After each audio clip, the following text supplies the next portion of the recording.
इस क्लास में हम भारत के तटीय और द्वीपीय भूगोल से संबंधित महत्वपूर्ण 30 क्वेश्चन को करेंगे जो किसी न किसी एग्जाम में पूछे गए हैं। आज का हमारा पहला सवाल है कि भारत का सबसे लंबा तटीय किनारा किस राज्य में है। काफ़ी इंपॉर्टेंट सवाल है और कई बार ये क्वेश्चन एग्जाम में पूछा गया है। तो भारत का सबसे लंबा तटीय किनारा जो है वो गुजरात राज्य में है। अभी हाल फिलहाल में अगर हम बात करें तो भारत की स्थलीय सीमा की लंबाई कितनी है, तो भारत की स्थलीय सीमा की लंबाई 15,200 किलोमीटर की है। वहीं भारत की तटीय सीमा की कुल लंबाई कितनी है, तो वर्तमान में नहीं, तटीय सीमा की कुल लंबाई जो पहले मानी जाती थी वो 7,516.6 किलोमीटर की है। कुल मिलाकर 22,716.6 स्थलीय और तटीय सीमा की लंबाई होती थी, लेकिन वर्तमान में तटीय सीमा की लंबाई में संशोधन किया गया है। तटीय सीमा की लंबाई वर्तमान में, ये याद रखेंगे हम, 11,098 किमी हो चुकी है। कितनी हो चुकी है? 11,098 किमी की भारत में वर्तमान में तटीय सीमा की लंबाई हो चुकी है। और भारत का सबसे लंबा तटीय किनारा किस राज्य में है, तो गुजरात जो है वो भारत का सबसे लंबा तटीय किनारा स्थित है। आज का हमारा अगला सवाल है, भारत के पश्चिमी तट पर स्थित प्रमुख बंदरगाहों में से कौन सबसे पुराना बंदरगाह है। ठीक है, ये बहुत इंपॉर्टेंट सवाल है। और ठीक है, अब मेन चीज इस पे ध्यान क्या देना है, पश्चिमी तट। तो हम जिस तरीके से जब मैप याद रखेंगे तो पश्चिमी तट कौन सा है, हमारा पूर्वी तट कौन सा है, तब हम इस क्वेश्चन को आसानी से कर ले जाएंगे। कोलकाता जो है वो पूर्वी तट पर स्थित है, चेन्नई जो है वो भी पूर्वी तट पर स्थित है, विशाखापत्तनम वो भी पूर्वी तट पर स्थित है। यदि हम मुंबई की बात करें तो मुंबई ही पश्चिमी तट पर स्थित है, तो इसका जवाब हो जाएगा मुंबई।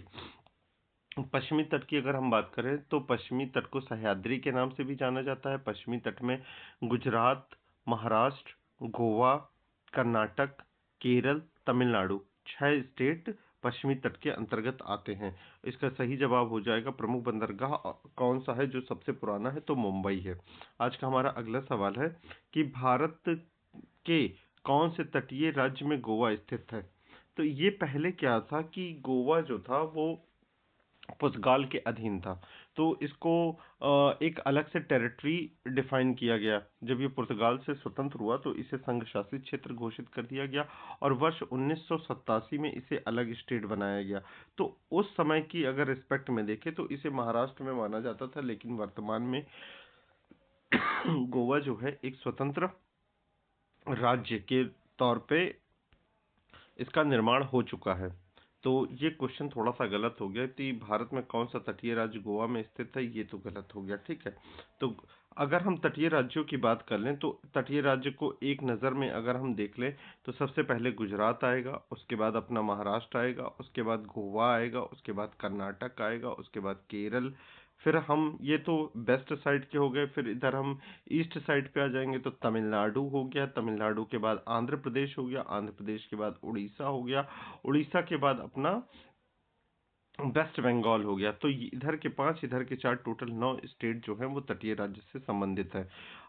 आज का हमारा अगला सवाल है कि अंडमान निकोबार द्वीप समूह में सबसे बड़ा द्वीप कौन सा है। ये एग्जाम में क्वेश्चन कई बार पूछा गया है और इस तरीके से हम इसको देखेंगे तो अंडमान निकोबार में सबसे बड़ा द्वीप जो है वो निकोबार द्वीप समूह है। ये सबसे दक्षिण का हिस्सा है। ठीक है, आज का हमारा अगला सवाल है कि लक्षद्वीप समूह किस समुद्र में स्थित है।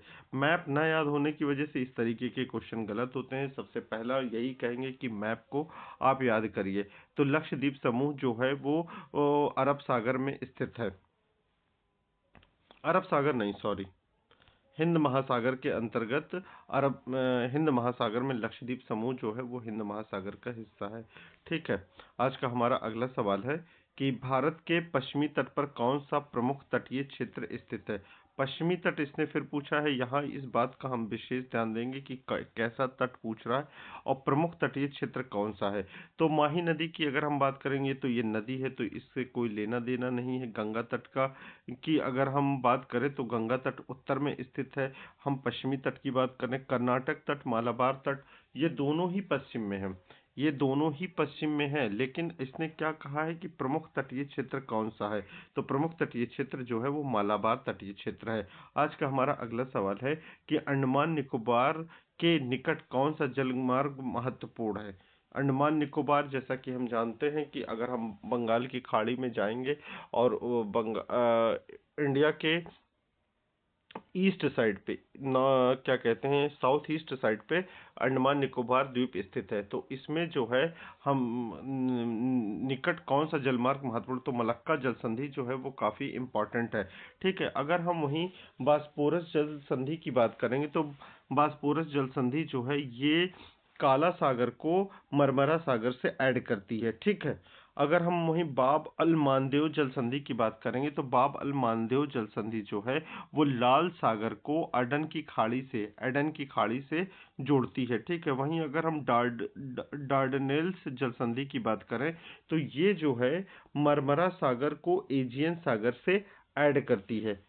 इस तरीके से हम रिकॉल करते हुए चीजों को चलेंगे। आज का हमारा अगला सवाल है कि भारत के पश्चिमी तट का सबसे लंबा खाड़ी कौन सा है। अब इसने फिर से वही क्वेश्चन पूछा है, पश्चिमी तट। तट ध्यान दे रखेंगे, सबसे लंबा खाड़ी कौन सा है, तो खंभात की जो खाड़ी है वो सबसे लंबी खाड़ी मानी जाती है। आज का हमारा अगला सवाल है कि भारत का कौन सा द्वीप समूह पूर्वी भारत के नजदीक है। अब इसने क्या किया है, पूर्वी भारत के लिए पूछा है। तो पूर्वी भारत के जो नजदीक है वो हम देखेंगे, लक्षद्वीप हम जानते हैं ये भारत के पश्चिम में है और हिंद महासागर में है। रॉड्रिगेज द्वीप जो है ये मालदीव के अंतर्गत आता है, मालदीव के अधीन है। ये भी क्या कहते हैं, साउथ में चला आएगा। इंडिया के साउथ वेस्ट के साइड मालदीव तो है ही सबसे अलग। तो पूर्वी भारत का नजदीक जो है वो अंडमान निकोबार द्वीप समूह है। आज का हमारा अगला सवाल है कि भारत के तटीय क्षेत्र का प्रमुख मछली पकड़ने का केंद्र कौन सा है। ये काफी इंपॉर्टेंट सवाल है। कई जगह पर भारत में मछलियां पकड़ी जाती हैं जिसमें प्रमुख जो है वो गुजरात को माना जाता है, लेकिन वर्तमान ऑप्शन में गुजरात ना होने की वजह से इसका आंसर कोलकाता आ जाएगा। ठीक है, आज का हमारा अगला सवाल है कि पश्चिमी तट पर स्थित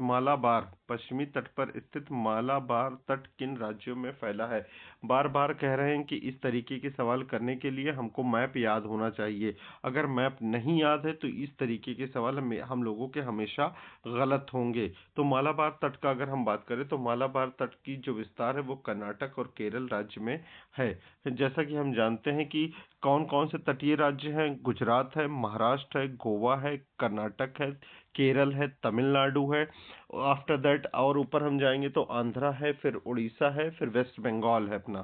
ठीक है, आज का हमारा अगला सवाल है कि भारत के सबसे बड़े प्राकृतिक बंदरगाह की पहचान करेगी। ये काफी इंपॉर्टेंट सवाल है और कई बार ये एग्जाम में क्वेश्चन पूछा गया है। इसने क्या कहा है कि भारत के सबसे बड़े प्राकृतिक बंदरगाह की पहचान करनी है। ठीक है, तो सबसे बड़ा जो प्राकृतिक बंदरगाह है भारत का वो मुंबई है। ठीक है, ये बात ध्यान रखेंगे। प्राकृतिक बंदरगाह विशाखापत्तनम भी है लेकिन वो सबसे बड़ा नहीं है। ठीक है, चेन्नई जो है एक कृत्रिम बंदरगाह है।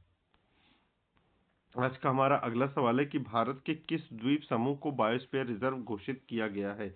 ये काफी इंपॉर्टेंट सवाल है। इसमें अंडमान निकोबार द्वीप समूह को बायोस्फीयर रिजर्व घोषित किया गया है। अंडमान निकोबार द्वीप समूह की अगर हम बात करें तो ये बंगाल की खाड़ी में स्थित है और हिंद महासागर का एक्सटेंशन है। वहीं लक्षद्वीप की बात करें तो हिंद महासागर में स्थित है। मालदीव हिंद महासागर में स्थित है। रॉड्रिगेज की बात करें तो रॉड्रिगेज द्वीप जो है वो मालदीव का पार्ट है और हिंद महासागर में स्थित है। आज का हमारा अगला सवाल है कि भारत के तटीय क्षेत्र की लंबाई लगभग कितनी है। तो हम जानते हैं कि पहले पहले जो थी भारत के तटीय क्षेत्र की लंबाई 7516.6 किमी थी। ठीक है, तो उस हिसाब से अपना आंसर यहाँ पे 7500 ये हो जाता है। लेकिन अगर हम वर्तमान परिदृश्य की बात करें तो जो उसकी संशोधन हो गया उसमें भारत के तटीय क्षेत्र की लंबाई 11,098 किमी हो गई है, जो हमें ये वाला ध्यान रखना है, 11,098 किमी का। आज का हमारा अगला सवाल है कि भारत के तटीय क्षेत्र में खाड़ी और उपसागर का उदाहरण कौन सा है। यहाँ पर खाड़ी पूछ रहा है और उपसागर का उदाहरण कौन सा है। तो हम जानते हैं कि बंगाल की जो खाड़ी है और अंडमान सागर, ये खाड़ी और उपसागर का उदाहरण है। आज का हमारा अगला सवाल है कि लक्षद्वीप का प्रशासनिक मुख्यालय कौन सा द्वीप है। तो लक्षद्वीप की जो कैपिटल है उसे हम कवरत्ती कहते हैं, कवरत्ती के नाम से जानते हैं और यही हमारा प्रशासनिक मुख्यालय भी है। आज का हमारा अगला सवाल है, भारत के तटीय राज्य को कोरल तट कहा जाता है। भारत के तटीय राज्य को कोरल तट कहा जाता है। किस राज्य को ऐसा कहा जाता है, कोरल तट। कोरल तट कहलाने का जो ये काफ़ी इम्पोर्टेंट सवाल है। इसमें कोरल तट की अगर हम बात करेंगे तो कोरल तट के अंतर्गत हमारा लक्षद्वीप सबसे मेन इम्पोर्टेंट है, वो आता है। अंडमान निकोबार द्वीप समूह भी आता है और इस क्वेश्चन के अकॉर्डिंग केरल को भी कोरल तट के अंतर्गत सम्मिलित किया गया है। तो ये चीज़ ध्यान रखेंगे। अंडमान द्वीप समूह में पर्यटन के लिए प्रसिद्ध किस द्वीप को जाना जाता है? ये काफ़ी इम्पोर्टेंट सवाल है। अंडमान द्वीप समूह इतना बड़ा है और वहाँ पर पर्यटन के लिए जो सबसे फेमस द्वीप समूह है उसे हैवलॉक द्वीप को जाना जाता है। हैवलॉक द्वीप द्वीप का ही नाम स्वराज द्वीप के नाम से भी जाना जाता है। आज का हमारा अगला सवाल है कि भारत का सबसे छोटा द्वीप समूह कौन सा है? ये काफ़ी इम्पोर्टेंट सवाल है। तो भारत का जो सबसे छोटा द्वीप समूह है, इस ऑप्शन के अकॉर्डिंग अगर हम जाएंगे तो अंडमान काफ़ी बड़ा है, निकोबार भी बड़ा है, उसके कंपैरिजन में लक्षद्वीप जो है यही छोटा है। ठीक है, ऑप्शन के अकॉर्डिंग चीज़ों को जियोग्राफी में हम मेंशन करेंगे और मैप याद होना चाहिए हर हाल में। भारत के तटीय क्षेत्र में मुख्य रूप से कहाँ पे तटीय क्षेत्र की बात की जा रही है और फिर उसके बाद कह रहा मुख्य रूप से कौन सा खनिज पाया जाता है। तो हम जानते हैं कि कोयला के लिए जो है वो झारखंड, छत्तीसगढ़ ये वाला रीजन काफ़ी फेमस है। बॉक्साइट के लिए मध्य प्रदेश का रीजन काफ़ी फेमस है। डायमंड के लिए हीरा पन्ना की खानें, ठीक है, ये काफ़ी फेमस है। यहाँ पर क्या है, भारत के तटीय समुद्री नमक को काफ़ी पाया जाता है। आज का हमारा अगला सवाल है कि पश्चिमी तट और पूर्वी तट में अंतर स्पष्ट करने वाला मुख्य कारक क्या है? पश्चिमी तट और पूर्वी तट में अंतर को स्पष्ट करने वाला मुख्य कारक क्या है? तो तट की लंबाई जो है ये मुख्य कारक है। ठीक है, पश्चिम जो तट की लंबाई है वो ज़्यादा है एज कंपैरिजन टू पूर्वी तट की। ठीक है, आज का हमारा अगला सवाल है कि भारत के द्वीपों में सांख्यिकी द्वीप किस प्रकार के हैं? ये काफ़ी इंपॉर्टेंट है, इस बात को हमें ध्यान रखना है। यहाँ ये क्या पूछ रहा है? ठीक है, सांख्यिकी द्वीप उस द्वीप को हम कहते हैं जहाँ पर पॉपुलेशन बहुत ज़्यादा डेंस होती है। ये पहली चीज हो गई, इस बात को ध्यान रखना। सांख्यिकी द्वीप किस द्वीप को कहेंगे? जहाँ पॉपुलेशन सबसे ज्यादा डेंस होगी। अब इस तरीके से तो यहाँ पे कुछ पूछा ही नहीं कि पॉपुलेशन डेंस किसकी होगी। तो पॉपुलेशन जो डेंस होगी वो कोरल की होगी, तो ये कोरल इसके रिस्पेक्ट में आ जाएगा। तो ये वैसे आंसर चला जाता है, अगर ये सांख्यिकी द्वीप की बात करते हैं तो लक्षद्वीप आंसर चला जाता है। ठीक है, कोरल यहाँ पर आंसर हो जाएगा। भारत का कौन सा तटीय बंदरगाह सबसे व्यस्त है?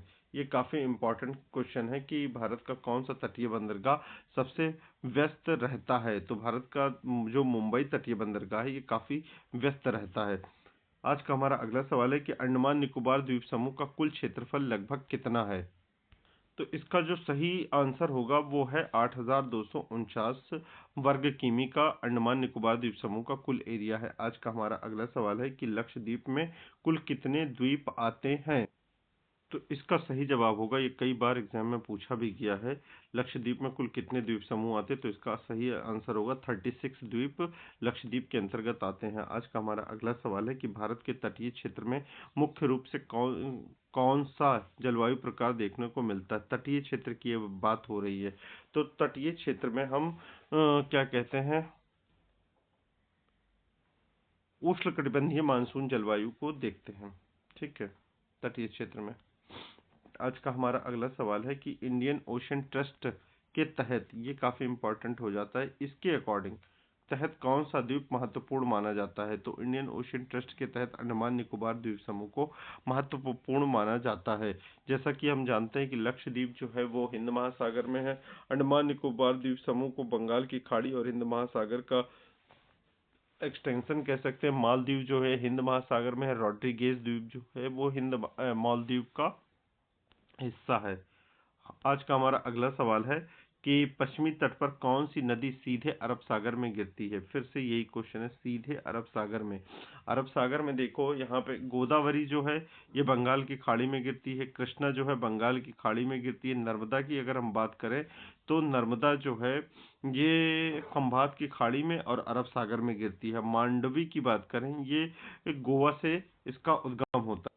मांडवी नदी भी जो है ये भी अरब सागर में गिरती है। अब इसने क्या कहा, सीधे अरब सागर में गिरती है, कि मतलब फ्लो की इधर उधर ना करके निकली और अरब सागर में गिर गई। तो ऐसी जो रिवर होगी वो आपकी मांडवी रिवर होगी। ठीक है, बहुत ज़्यादा फ्लो नहीं करती, बहुत ज़्यादा दूर तक नहीं बहती है और सीधे अरब सागर में गिर जाती है। यहाँ क्वेश्चन समझने वाला है, इसीलिए क्वेश्चन के अकॉर्डिंग हमें आंसर करना है।